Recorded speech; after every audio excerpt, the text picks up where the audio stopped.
So is Kate Bishop going to be the best new 2-drop? Is Marvel Boy still busted? Those are some questions we're going to answer in this video as we review the upcoming August season of cards. These just got officially revealed in the season update video, which means we have the presumed final numbers on these, some of which have changed pretty dramatically since the data mined versions. So we're going to kick things off here with the new season pass card, Hawkeye Kate Bishop. And I think this one has a ton of potential, as I mentioned in the data mine video for this one. She is a 2/3. On reveal, add 2 arrows to your hand, and it's been confirmed those are going to be 2 different unique arrows. You won't get the same one twice. They are the Pim arrow, a 1/1 ongoing if your side of this location is full, plus 3 power, so kind of an Ant-Man, just a little bit smaller. The grapple arrow is a 1/3 on reveal. After you play your next card, move it to this location, so kind of some targeted movement here with a pretty nice base stat line there at a 1/3. The basic arrow on reveal, if you play a card at this location next turn, plus 3 power. That's basically Hawkeye, which makes sense. And again, it's a 1/4, really nice stat output. And the acid arrow on reveal, switch sides, and that is sort of a really cheap Green Goblin-esque effect, giving that -2 power and, of course, limiting your opponent's available board spaces. And here's the deal. I think all 4 of these arrows are great results. They each offer some really interesting utility. Like Pim arrow, does have some demands, like you need to fill up your side of the board, but you're already generating all these little tokens anyway. You're generating, you got a 2/3, you got 2 1-cost cards. It's not going to be hard, I think, to fill out locations in almost any deck when you're just, already working with 3 cards here effectively. So that's really not much of a condition. The basic arrow, same story. It's not hard to plan too much in advance. That will usually connect a vast majority of the time. It's giving you a really cheap 1/4. The acid arrow, we know how effective that can be. We've seen White Widow. We've seen, clog decks filling up the opponent's side. That is really nice. Also, just at 1 cost, it's basically a Green Goblin for 1, which is super efficient. Now, the grapple arrow might be one that's a little bit harder to use its effect, but it's got that nice base stat line, so you don't even care sometimes. You're just happy to have a 1/3, and then occasionally, you could play that into like a Death's Domain or whatever, and pull a card into Death's Domain and access some stuff that wouldn't otherwise be possible. Or of course, if you have any movement effects, trying to catch some movement bonuses. Although this may be hard to run in a move deck, I think this is far more of a general use case card. So essentially, all 4 of these I think are great. I don't even think they really demand building around. Yes, Pim arrow, you need cards. That's going to be easy.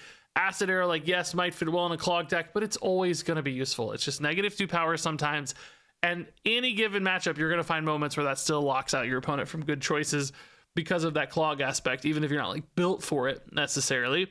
And then grapple arrow and basic arrow are basically good stats with occasional upsides too, I think, on the grapple arrow. But perhaps most importantly of all is that this is just one of those super flexible cards. You get a good play on turn 2, not a super exciting 2-drop, but it's a body, it's stats on turn 2, and then you get this flexibility to help you fill in your curve really nicely. It's just weave in a 1-drop here, weave in a 1-drop there. It's basically like a curve smoother card where you're just not going to have gaps when you're playing Hawkeye. You got a good play early. It's easy to fill in holes in your energy spend when you have all these 1-cost cards. So I actually do think Kate Bishop here could be utilized in just a wide variety of decks as a generically good 2-drop. We have so many different little tempo lists and so on. Frankly, even like an Erisham list, wouldn't hate playing this on turn 1, just getting some cards in hand to fill in all that excess energy, right? So whether it's like Athena stuff where you need these 1-drops to fill in on Athena, A+, Erisham, A+, shoot, even a Silver Surfer deck. Does it really play the Silver Surfer? No, but they need 2-drops, and sometimes they need to fill in gaps because of all those awkward 3s, like turn 4. Sometimes you have 1 energy left over. Kate can help you fill that in. So, it may not actually show up in those lists if it's not the best, but it has that possibility because it's just so generally and generically useful.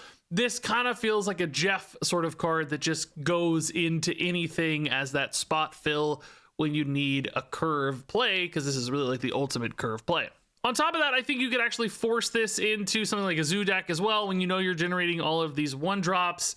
If you're running the Kazar and Blue Marvels of the world anyway to get this stuff buffed up, this is a nice way to generate 1-drops without really like compromising the cost of your deck too much. Sometimes you don't want to run too many 1s themselves in a zoo deck because, you know, you kind of draw all 1s sometimes and you whiff and you just waste a bunch of energy. This lets you get your 1-drop fix without compromising on value too much, basically making your list a little bit too light from total energy expense. So yeah, I mean, this could just find a really good home as another 1-drop generator in zoo. We're going to see Marvel Boy later in the video too, which plays really nicely with Kate for perhaps that same reason. So ultimately, I think a couple good like specific fits for this one, and I think could just be the new generically great 2-drop that goes in a ton of different decks when you just need a good 2-drop. So for that reason, I think Kate actually looks really, really good. So next up here is Wiccan. This is a 4/7. When we initially saw him, he was a 4/5 from the first data mines. So gained +2 stats, which means he must have been pretty weak in testing, and they buffed him substantially. His on reveal reads, if you've spent all your energy this game, +2 max energy. And of course, as we know, with Erishim, extra energy can be crazy strong. I will say, you know, despite this being even more max energy than normal, it is coming in a lot later, so it sometimes could be a bit harder to use. So for instance, you know, you play this on turn 4, on turn 5, you're going to have 7 energy. And it's like, well, 7's great and all, but sometimes you just kind of need 6. You know, you want to play like a big 6-drop into another big 6-drop. That's what we see with Electro Ramp, you know, Dr. Doom into Odin, and that's your 2 6s. And, you know, whatever you float one on turn 6 because you're at 7. But, you know, going to 7 and 8, it's fine. It's a bonus. There are, of course, cards you can weave in with that extra energy here and there, but it doesn't unlock as many like broken new things as I think happens, specifically getting those 2 6-drops, which only require that 1 extra max energy in order to achieve that. So in some ways, is that gonna feel wasted? You know, like playing an extra 2-drop on turn 6 alongside your 6-drop. I mean, okay, yeah, sure, but what's the deck list look like? Electro Ramp decks were always really top heavy because they didn't need any of the small filler cards to fill in those gaps. Like suddenly, are you running 2-drops in a big ramp deck? And how does that make sense?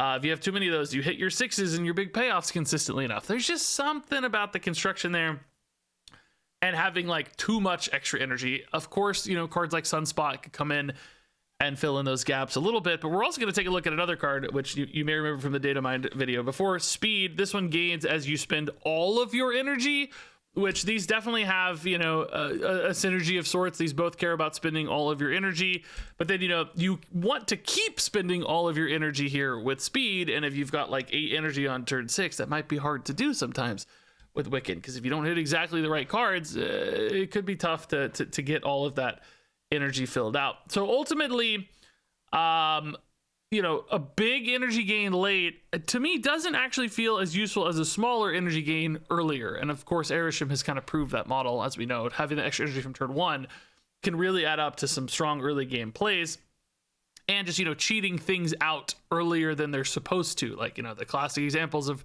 Dr. Octopus coming down on turn 4. Well, that's not going to happen with Wiccan because, you know, you're not getting the extra energy until turn 5. So you're just, you know, not doing really any more than a normal ramp deck when it comes to cheating out 6s.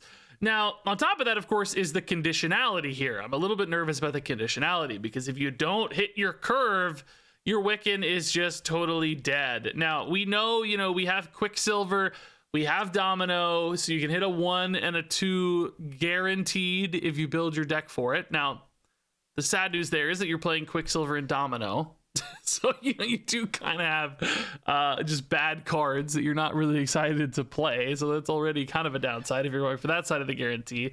You know, running enough 3-drops so that you hit a 3-drop consistently. Sometimes that'll be speed. Maybe you need a few more to make sure you're connecting on turn 3. Not hard probably to end up with a good 3-drop in hand by turn 3. But if you're running enough to do that, again, how does that kind of create problems for you when it comes to filling out your curve on turn 5, on turn 6 after your Wiccan? So suddenly it's like, well, okay, I got 7 energy now on turn 5. 2 3-drops, for instance, don't really go that great into 7. And there's just, you know, again, not impossible. Okay, you got a 1-drop, but as you start layering all of that in and start figuring out all that different little math and all those little additions to get to full energy, you know, like maybe it doesn't actually make sense with speed. Maybe you don't want to be spending all your energy every turn. but then also maybe you're not really utilizing all that extra energy. So is Wiccan worth it for all that extra energy? So ultimately, there's something about this feels clunky to me. Now, I will say, you know, extra energy sometimes just wins, and sometimes the math will line up, and maybe you run like 5s and 2s and some 6s and 2s, and it just kind of gets there because you have the perfect deck list or whatever. So I don't want to write it off totally. I'm not saying it won't make sense. It's just that in comparison to what we've seen so far modeled in ramp decks, whether that's old school Electro Ramp or Erisham, this doesn't feel as clean or as tidy to me. And I have a feeling that's why this got a big stat bump, because it wasn't feeling like it did enough. And is this going to be worth running if you miss on your 3-drop? Like, I don't think so, right? 4/7 is fine, but it's definitely not up there with big 4-drops. So ultimately, I think the deck building challenge is going to be a lot for this one to overcome. And I think the payoff is actually going to be a big deck building challenge too. So solving kind of 2 different deck building challenges in one might exclude Wiccan from actual meta viability. It would be kind of neat if we got more like cool 7-cost cards. I'm also, though, intrigued to just play all of the energy cards in one deck. I want to play Erisham, Wiccan, Electro, like all of it together, just see how crazy you can get with like some sunspots or something. That sounds fun. But I do have concerns here about Wiccan. I think this is going to be a tough one to solve. So moving on to speed here. This is a 3/3.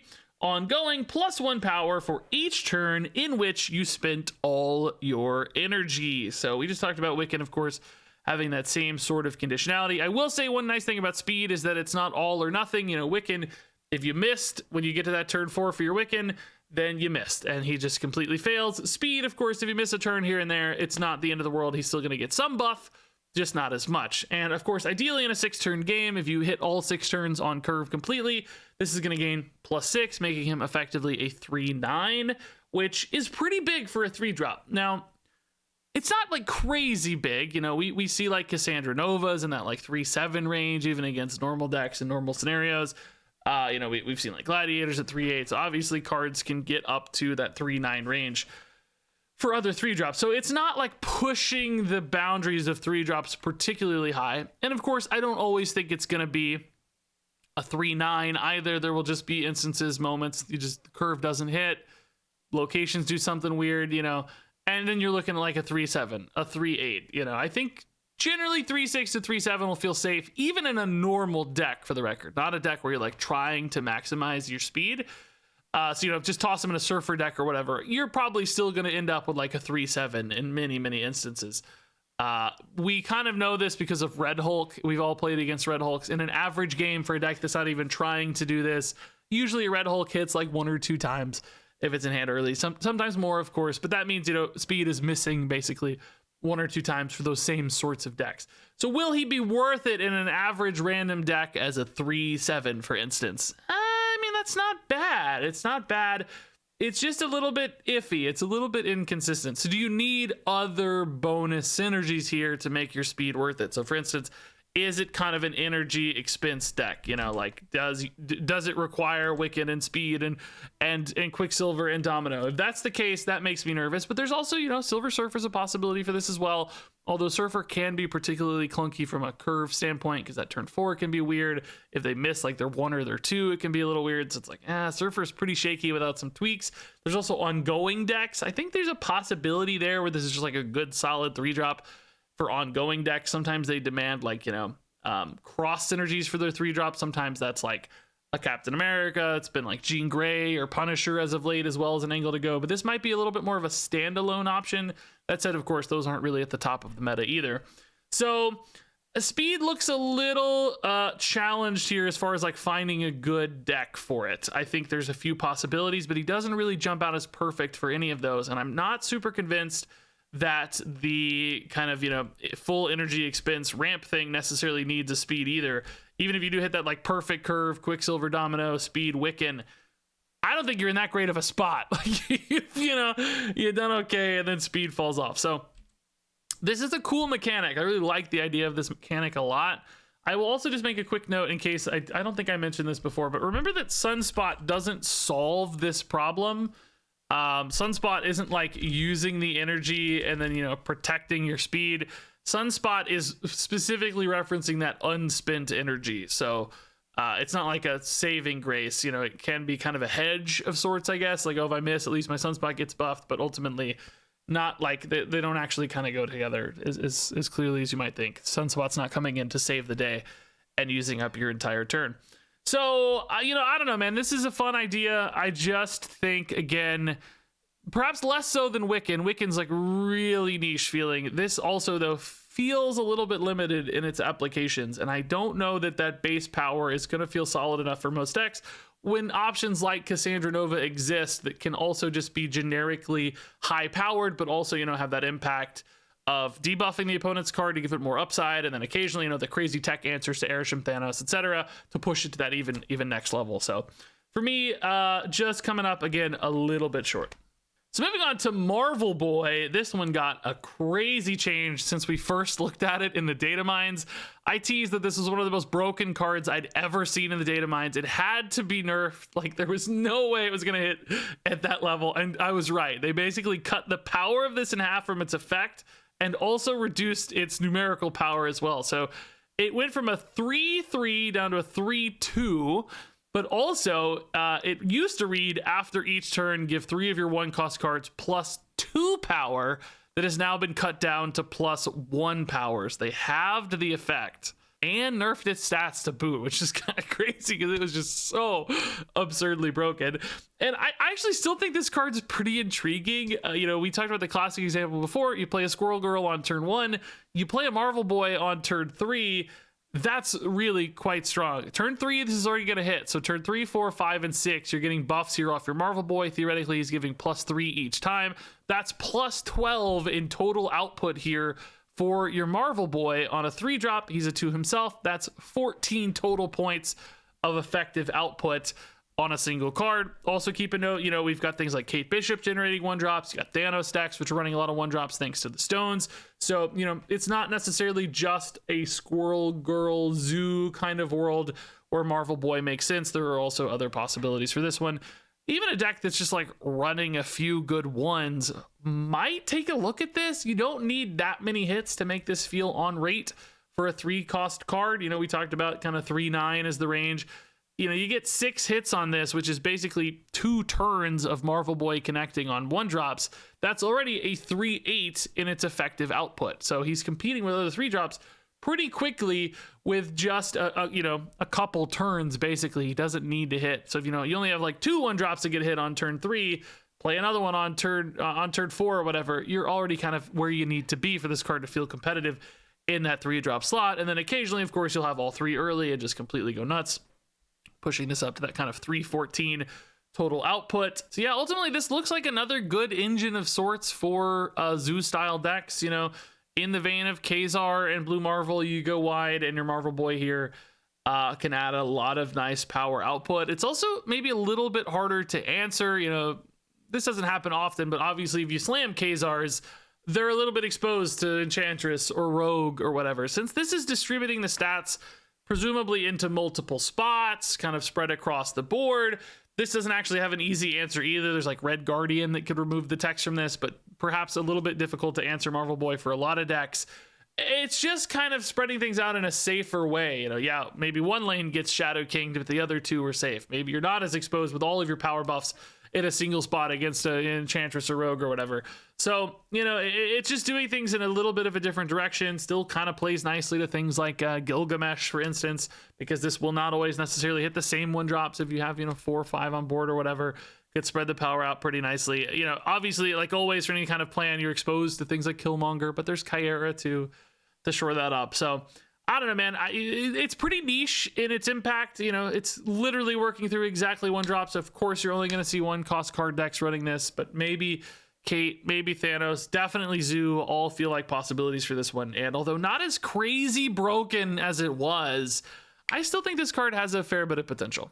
So moving on to our final card here, it's Emperor Hulkling. This is a 6/11 at the start of the game. Copy the text of a random 6-cost card. And that's any random 6-cost card in the game that's not, like from your deck or whatever, right?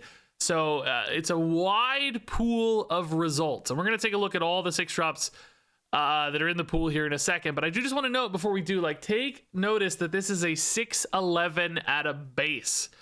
which brings up the floor of results on this card rather nicely. In other words, a lot of things that would otherwise be a crazy low roll or useless or whatever. Think about like a null, for instance. If you could just added a random null to your hand, it might be hard to use in a lot of matchups. You don't have any destroy effects. It's a 6/0. It's garbage. If your Emperor Hulkling turns into a null, even if there's no destroy, even if he doesn't scale up or whatever, he's still a 6/11, right? It's not amazing. It's not like exciting, but it's still playable. There are still going to be instances where it's okay to slam down a 6/11. But there are also going to be games where he turns into a blob, and then you're getting a blob that starts at 11 and you're really pumped because, of course, you know, you had 10, 13, whatever your deck has left. Obviously, that's a really big 6-drop. So if this card was like a 6/5, I would have very little faith in it because basically that floor would be too low. Some of the low roll results would be too low. And the fact that it's a 6/11 means like even the worst case results, sometimes still slamming on this on 6 in the right deck will feel like enough to win. And then other times slamming this on 6 will feel insane. Because like leader, for instance, my God, a leader with 11 power is completely insane. Frankly, an Artem Zola with 11 power, pretty insane, right? Null can be situationally, right? Galactus, you know, if this was again just a random Galactus added to your hand, you'd be sad. Sometimes a 6/11 Galactus is gonna connect, even if it doesn't. You got a 6/11, whatever. Doctor Doom's insane. Hela situationally probably pretty bad, but a 6/11 Hela, it's okay. Spectrum situational, much like Hela. Onslaught again, probably not great. Apocalypse not great. Odin, I think you'll be pretty excited about. You'll often find a home for that. Ultron seems really good as just a filler stat dump. Starting at a higher level is nice. Heimdall could be really interesting. Tribunal's one that's like pretty risky. Like Tribunal, even at 11, you're not really pumped about because sometimes it might make your stats wonky and weak, exposing you a little bit. Eliath, a little bit better at 6/11. Sure. Helicarrier, probably not useful. It's fine. Mockingbird, situational. Red Hulk, really good. You know, just a better Red Hulk. Sasquatch, just a better Sasquatch. This one's probably pretty great. Wouldn't be hard to play too. She-Hulk, a little bit better. Thanos, you know, that's nothing. Orca, exactly the same.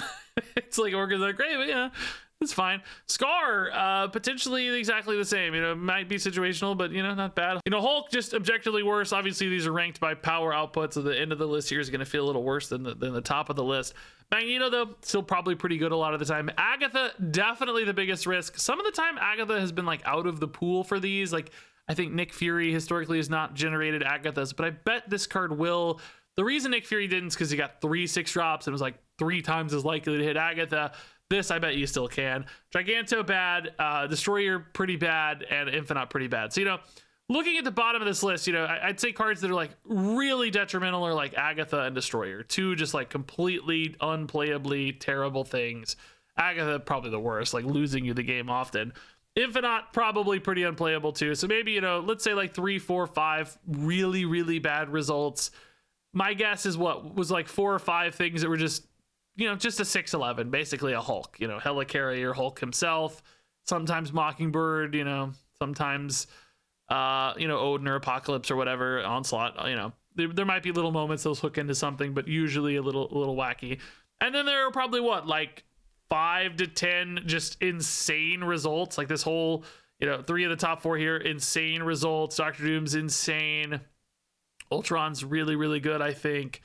Eliath, you're probably still happy about a lot of the time. Red Hulk, I think you're pretty happy. So, you know, a mixed bag of sorts, but some absolutely game-winning, game-stealing sort of results like Blob and Leader probably, and then some solidly good stuff too. So, in other words, I actually think this looks pretty good. I think, especially, you know, with snapping as a mechanic, the games where you hit the Agatha, the games where you hit the garbage, retreat for 1, and the games where you have a surprise blob on your hands, it's going to be insane, or a surprise Ultron or Leader or whatever, snap it up, right? It's going to have a cube equity favored informational asymmetry. That was a lot of words. For Hulkling here, like you're going to know how insane or how bad it is, which is going to give you all the knowledge and information over your opponent. So the fact that it can be so insane, that it has plenty of good hits and some really neutral stuff too that doesn't make it totally unplayable, I think Hulkling will surprise and pop into some decks. You know, we see things like Red Hulk pop into decks from time to time as kind of a top end. It's been in like a lot of clog decks and stuff as just a good high-powered 6-drop to just finish the game on. You know, you're isolating down to 1 or 2 spots trying to win. I think Hulkling could serve a similar purpose, just like a generically good 6 that has some high roll potential and can do some silly things. So I don't know. It could have that same problem where it's just not specific enough, not reliable enough. Decks would just rather have a proven thing, but I think it'll get there. I think it's a pretty sneaky and sleepy good card that a lot of people won't expect, but probably shows up more than we think. So all that said, let's rate these cards from 1 to 4 stars. Hawkeye Kate Bishop is a 4-star card. Emperor Hulkling is a 3-star card. Marvel Boy is a 3-star card. Speed is a 2-star card. Wiccan is a 2-star card. Yes, this month is a bit of a mixed bag. I think we're going to see a lot of Kate Bishop. I think we're going to see a surprising amount of Hulkling. I think Marvel Boy is going to be specifically quite competent in his decks. And I think Speed and Wiccan are going to fall short. I hope I'm wrong, though. This mechanic looks really fun. It's great when cards are designed in a way to make the fun thing the powerful thing, and, you know, spending your energy is fun. Playing cards and big stuff is fun. So if it does work, if they're good enough to encourage that, I could definitely see something pretty cool there coming together. So all that said, curious to hear your thoughts on these cards. Do you like Hawkeye Kate Bishop as much as I do? Which ones are you gonna plan to get? Which kind of decks are you gonna build? How are you gonna support Wiccan? I want to hear all that down in the comments below. Thanks so much as always for watching, and until next time, game on.